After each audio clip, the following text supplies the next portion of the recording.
Olá, meus queridos, tudo bem? Deus abençoe a sua vida, Deus abençoe a sua casa, Deus abençoe o seu lar, principalmente nesses dias, nesses momentos que nós temos passado, né? Todos nós juntos estamos no mesmo barco. Quero deixar uma palavra para você. Tá lá no livro de Números, eu vou estar lendo aqui, Números 14, e que você possa abrir aí na sua casa também depois, esteja refletindo, lendo nesse texto. Diz assim, ó: E toda a congregação ergueu a sua voz e clamou, e o povo chorou naquela noite. E todos os filhos de Israel murmuraram contra Moisés, contra Arão, e toda a congregação lhe disse: Quisera Deus que tivéssemos morrido na terra do Egito, ou quisera Deus que tivéssemos morrido neste deserto. E porque o Senhor nos trouxe a esta terra, para cairmos pela espada, e para as nossas mulheres, nossas crianças, sejam uma presa, não seria melhor voltarmos ao Egito? Eles disseram uns aos outros: Façamos capitão e voltemos ao Egito. Então Moisés e Arão caíram sobre seus rostos, diante de toda a congregação dos filhos de Israel. E Josué, filho de Nun, e Caleb, filho de Jefoné, que eram alguns dos que haviam examinado a terra, rasgaram as suas vestes, e falaram a toda a congregação dos filhos de Israel. E disseram: A terra pela qual passamos para examinar é uma terra muito boa. Mas se o Senhor se agradar de nós, então nos levará a esta terra, e nos la dará. É uma terra que mana leite e mel. Amém? Deus tinha uma promessa para o povo de Israel, que eles iam conquistar a Canaã. Canaã era a terra prometida para o povo de Israel. E durante aquela peregrinação, durante aquele tempo que aquele povo passou ali no deserto, eles enfrentaram vários desafios. Mas a maioria dos desafios que eles enfrentaram eram desafios porque eles mesmos tinham criado, eles mesmos tinham agido de maneiras erradas, na qual não agradaram o Senhor, então eles começaram a passar por provações. E agora Moisés ele manda 12 espias, 12 pessoas, representando um de cada tribo de Israel, para que fossem espiar a terra na qual Deus havia dito que iria dar para eles. Era promessa de Deus que eles iam conquistar aquela terra. Só que quando eles chegam naquela terra, eles vão analisar ali, eles veem que aquela terra era uma terra de gigantes. E diz que aos olhos deles, o povo de Israel era como fosse gafanhotos. E a gente temos visto essa situação que nós temos passado. A gente temos visto tudo que tem acontecido ao redor do mundo, no mundo, na nossa cidade, no nosso país. E as pessoas já têm ficado perplexas, as pessoas têm visto pessoas desanimadas, pessoas tristes, pessoas angustiadas, um espírito de angústia muito forte tem pairado sobre as pessoas, porque as pessoas têm sentido como o povo de Israel ali, como gafanhoto. Diante da situação, eles têm se colocado como gafanhoto. Gafanhoto é um inseto pequeno. Mas havia um segredo ali para eles enfrentarem, havia um segredo para eles derrotar aqueles gigantes, porque a terra era boa. Os cachos de uvas tinham que ser carregados por homens, tamanho que era aquelas uvas. Só que eles olhavam mais para a situação. E o que hoje em dia as pessoas têm mais feito? O que as pessoas têm mais estão mais fazendo? Olhando para a situação. Nós sabemos que a situação é difícil, nós sabemos que não é fácil realmente o que nós temos passado, não é fácil do que há de vir ainda, mas só que é um segredo. No capítulo 14 de Números, versículo 8, diz assim, ó: Se o Senhor se agradar de nós. Deus tem parado a humanidade, Deus tem parado o mundo para que as pessoas viessem a refletir. É um tempo de reflexão e um tempo de autoanálise. Como estão as nossas vidas? Como nós temos agido?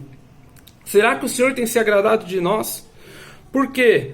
Porque nós precisamos, como seres humanos, nós temos as nossas falhas, cometemos erros, só que o ser humano ele tem chegado a um determinado ponto, ele tem vivido de uma determinada maneira, que ele não tem percebido tudo que ele tem feito, que ele não tem percebido tudo no caminho que ele tem trilhado, para onde que ele vai acabar chegando. Por quê? Todos os caminhos para o homem parecem retos, mas no fim são caminhos de morte. E nesse tempo que Deus tem parado a humanidade, as pessoas têm percebido que os caminhos que eles estavam indo era de morte. É uns caminhos na qual iam levar eles para uma morte. uma morte familiar, uma morte espiritual e até mesmo muitos com a morte física. Então, nesse tempo de análise, nós temos que fazer o quê? Se arrepender. Porque quando nós nos analisamos as nossas vidas, nós analisamos as nossas atitudes, a gente vê que muitas coisas estão fora do quebra-cabeça, está montado errado. As peças estão fora do lugar.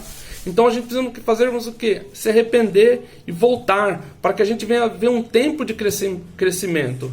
Porque a gente vê pelos países que passaram por tantas coisas, tantas situações, terremoto, países que enfrentam essas adversidades da natureza, que eles crescem após a situação.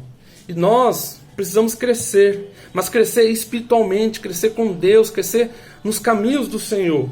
Por isso que eu falo que é um tempo de se refletir, analisar e se arrepender, para que depois nós viéssemos a crescer. Porque quando há um crescimento, quando há uma mudança nas nossas vidas, tudo se transforma. Quando tudo muda, o cenário ele é mudado também. E a gente vai perceber que esse gigante ele não era tão grande assim. Por quê? Porque a gente mudou a nossa mente, a gente mudou o nosso pensamento. E a gente começou mais o quê? A buscar a Deus. Quando a gente busca a Deus, a gente cresce, porque a gente sabe que Deus está conosco. E é um tempo da gente viver uma dependência de Deus. É um tempo da gente viver o sobrenatural de Deus nas nossas vidas. A provisão de Deus nas nossas vidas. Porque o povo de Israel ele teve muita provisão. E a provisão, ela vem no deserto. A provisão, ela não vem na bonança. A provisão, ela vem no deserto. Para a gente reconhecer que nós somos totalmente dependentes de Deus. Eu e você somos totalmente dependentes de Deus. O salmista diz no Salmo 127, se o Senhor não edificar a casa, em vão trabalham aquelas que nele edificam.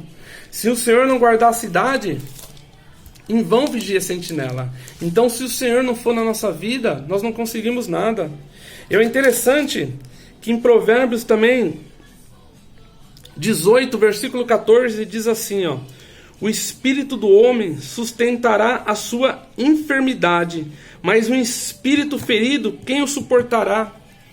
E que nós temos visto também nesse dia espíritos enfermos, porque nem se começou ainda, as pessoas nem está doente, já está se colocando como tivesse morto, como já estivesse com uma doença em estado terminal, porque o espírito das pessoas, o espírito do homem ele está muito abatido, o espírito do homem está muito distante de Deus. Então, quando o nosso espírito está forte, nós nos tornamos forte. João ele diz assim, espera que te vai bem, como vai a tua alma? Aí eu te pergunto, como que está a tua alma hoje? Como a sua alma tem se comportado?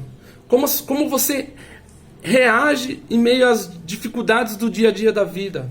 Como que você reage em meio à circunstância contrária? Porque se a sua alma vai bem, então independente das circunstâncias contrárias, tudo vai bem. Porque você confia em Deus. A palavra de Deus diz que a promessa, ela diz assim, ó, o choro pode durar uma noite, mas a alegria vem pela manhã. A promessa está na alegria, não está no choro. Porque o choro ele pode, mas a alegria é certeza que ela virá pela manhã.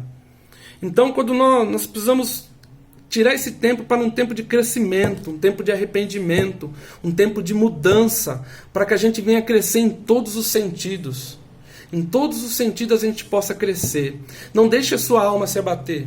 Não deixe a sua vida se abater por causa das adversidades, porque seu espírito vai ficar fraco. E quando a própria ciência fala que quando o ser humano não é pensamento positivo, mas quando o ser humano ele está com ele capta muitas notícias negativas, ele acaba enfraquecendo, acaba adoecendo. Porque Satanás ele começa a agir nos pensamentos. Por isso lá em Efésios diz que nós devemos colocar o quê? O capacete, para que nós não venhamos ser atacados pelos dardos inflamados de Satanás.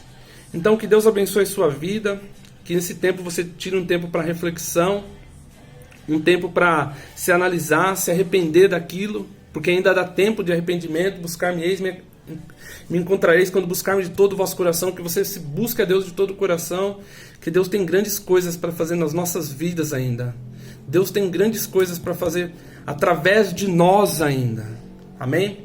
Deus abençoe a sua vida, a sua casa, em nome de Jesus. Fique na bênção. Amém.